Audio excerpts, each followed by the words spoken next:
کی جنگ چلتی رہتی تھی.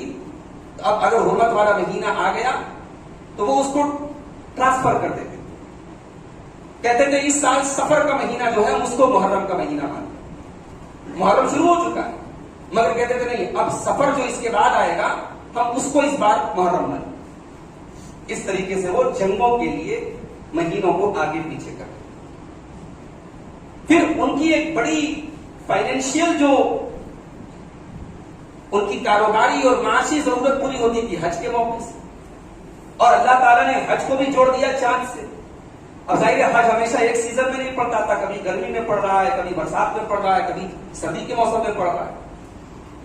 اب اگر ان کے علاقے کے مطابق موسم حج کے ٹائم نہیں ہے تو ان کی تجارت پر اثر پڑتا تھا، اپنے کاروبار پر اثر پڑتا تھا. تو حج کے موقع پر بھی وہ حج کے مہینے کو بھی آگے پیچھے کرتے تھے. یہ ظاہر ہے کہ اللہ تعالیٰ کی شریعت کے ساتھ ایک کھلواڑ تھا. تو جس سال اللہ کے نبی نے حجۃ الوداع کیا اور 9 تاریخ کو عرفہ کے دن آپ نے خطبہ دیا، اس خطبے میں اللہ کے پیارے نبی نے قرآن کی اسی آیت، اسی موقع پر قرآن کی آیت نازل ہوئی، سورہ توبہ کی آیت نمبر 36. ان عدۃ الشہور عند اللہ 12 شہرا فی کتاب اللہ، مہینوں کی تعداد اللہ تعالیٰ کے نزدیک 12 ہے. اللہ کی کتاب میں بھی یہی لکھا ہوا ہے، لوح محفوظ میں بھی یہی لکھا ہوا ہے. یوم خلق السماوات والارض، اور یہ 12 مہینوں کا سلسلہ اس دن سے چلا آ رہا ہے جس دن سے اللہ نے آسمانوں کو پیدا کیا، زمین کو پیدا کیا. اللہ نے کہا اس دن سے مہینے 12 ہی. منہا اربعۃ حرم، اور ان 12 مہینوں میں 4 مہینے حرمت والے ہیں. ذالک الدین القیم، اور اے میرے بندو یہی اللہ کا سیدھا سادہ دین ہے. اللہ کے دین کے ساتھ کھلواڑ مت کرو، یہی اللہ کا سیدھا سادہ دین. فلا تظلموا فیہن انفسکم، تو ان 4 مہینوں میں خاص طور سے اپنی جان کے اوپر، اپنے نفس کے اوپر کوئی ظلم مت کرو. تو اس موقع پر اللہ کے نبی نے خطبہ، اپنا جو خطبہ دیا عرفات کے میدان میں، اس میں آپ نے فرمایا کہ آج وقت اپنی پرانے چکر پہ لوٹ آیا ہے، زمانہ پھر سے اپنی گھڑی پر لوٹ آیا ہے، اور اب جو مہینہ چل رہا ہے اس وقت ذوالحجہ کا، یہ بالکل سٹیک ذوالحجہ کا. اور پھر قرآن کی اس آیت کی تفسیر بھی اللہ کے نبی نے کی کہ 4 مہینے جو حرمت والے ہیں کون کون سے ہیں. آپ نے کہا 3 لگاتار ہیں، ذوالقعدہ، ذوالحجہ اور محرم، اور ایک جو ہے رجب کا. تو ان 4 مہینوں میں سے ایک محرم کا مہینہ ابھی شروع ہوا ہے. محرم کے مہینے کی ایک فضیلت اور بھی ہے. محرم کے مہینے کا روزہ اللہ تبارک و تعالیٰ کے نزدیک رمضان کے بعد سب سے افضل روزہ ہے. اللہ کے پیارے نبی صلی اللہ علیہ وسلم فرماتے ہیں افضل الصیام بعد رمضان شہر اللہ المحرم، رمضان کے بعد سب سے افضل روزہ محرم کا روزہ ہے، اللہ کے مہینے کا روزہ. اب یہ محرم کا روزہ کس تاریخ کا روزہ ہے؟ اس مسئلے کو حل کرنے کے لیے جو ہم صحیح بخاری کو اٹھاتے ہیں تو صحیح بخاری کے اندر عبداللہ ابن عباس رضی اللہ تعالیٰ عنہ کی ایک حدیث ملتی ہے. عبداللہ ابن عباس کہتے ہیں کہ جب اللہ کے رسول صلی اللہ علیہ وسلم مدینہ آئے تو عاشورہ کے دن، محرم کی 10 تاریخ کو یہودی روزہ رکھتے تھے. تو جب یہودیوں سے پوچھا گیا کہ تم لوگ عاشورہ کے دن کیوں روزہ رکھتے ہیں تو یہودیوں نے جواب دیا ھذا یوم اظفر اللہ فیہ موسیٰ وبنی اسرائیل علی فرعون، کہا کہ عاشورہ کا دن وہ دن ہے جس دن اللہ تبارک و تعالیٰ نے حضرت موسیٰ کو اور بنی اسرائیل کو فرعون کے اوپر کامیابی دی تھی. فرعون اسی دن غرق ہوا تھا اور موسیٰ علیہ السلام کو کامیابی دی. اس لیے ہم اس دن کی تعظیم میں روزہ رکھتے ہیں. اللہ کے پیارے نبی نے فرمایا فَنَحْنُ أَوْلَىٰ بِمُوسَىٰ مِنْكُمْ، ارے موسیٰ کے اوپر تم سے زیادہ تو ہمارا حق ہے. آپ نے صحابہ کو حکم دیا کہ 10 محرم کو عاشورہ کے دن روزہ رکھو. یہ بخاری شریف کی روایت. صحیح مسلم کے اندر ایک حدیث ملتی ہے عبداللہ ابن عباس ہی کی وہ حدیث ہے. وہ کہتے ہیں کہ جب اللہ کے نبی کو یہ پتا چلا کہ عاشورہ کے دن کی تعظیم کرتے یہود و نصارہ، اس دن کو بہت بڑا مانتے ہیں، تو اللہ کے نبی نے فرمایا کہ اگر میں آئندہ سال زندہ رہا لأصومن اليوم التاسع، تو میں 9 کو بھی روزہ رکھوں گا.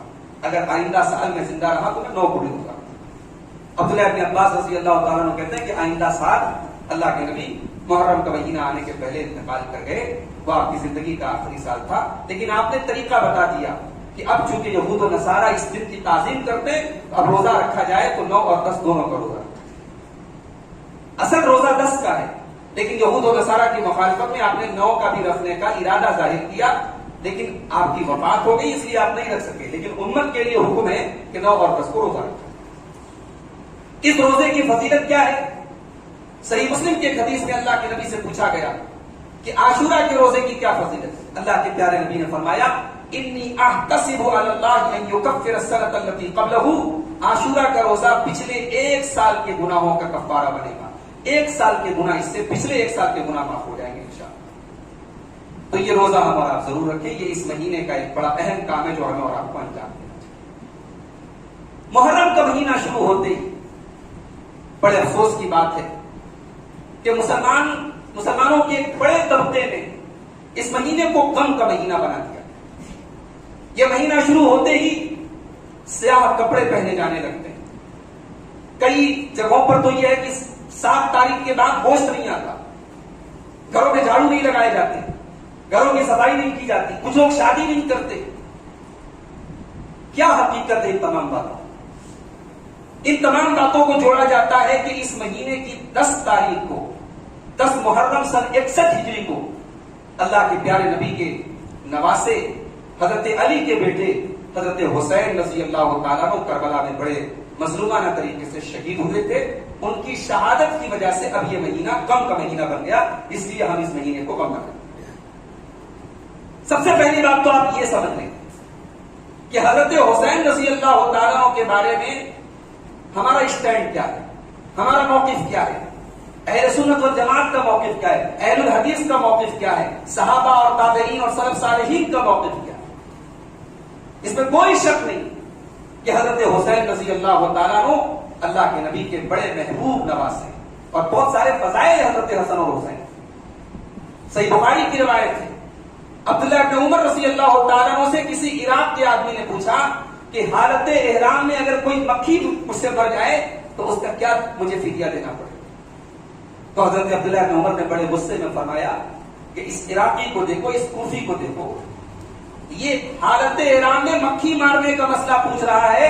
ان لوگوں نے نبی کے بیٹے کو قتل کر ڈالا، انہوں نے نبی کے نواسے اور نبی کے لاڈلے کو قتل کر ڈالا، اور نبی کے اس نواسے کو قتل کر ڈالا جس نبی کے نواسے کے بارے میں اللہ کے نبی نے فرمایا تھا ہما ریحانتایا من الدنیا، حسن و حسین دنیا کے میرے 2 پھول.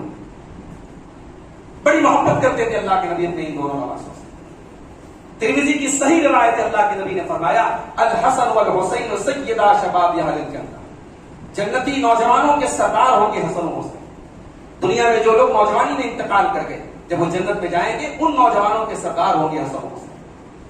یوں تو جنت میں تمام کے تمام لوگ جوانی کی حالت میں جائیں گے، 30 سے 33 سال کی عمر میں سارے لوگ جنت میں جائیں گے، مگر دنیا میں جو لوگ جوانی میں انتقال کر گئے ان نوجوانوں کے سردار ہوں گے حسن و حسین.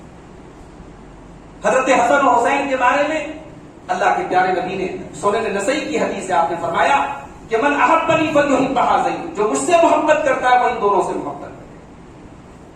ترمذی کی صحیح روایت ہے، اللہ کے پیارے نبی خطبہ دے رہے ہیں. حضرت بریدہ ابن حسیب حدیث کے راوی ہیں. اللہ کے پیارے نبی خطبہ دے رہے، اتنے میں آپ نے دیکھا کہ حضرت حسن و حسین رضی اللہ تعالیٰ عنہما سرخ رنگ کا لال رنگ کا کرتا پہنے گرتے پڑتے پھسلتے مسجد میں چلے آئے.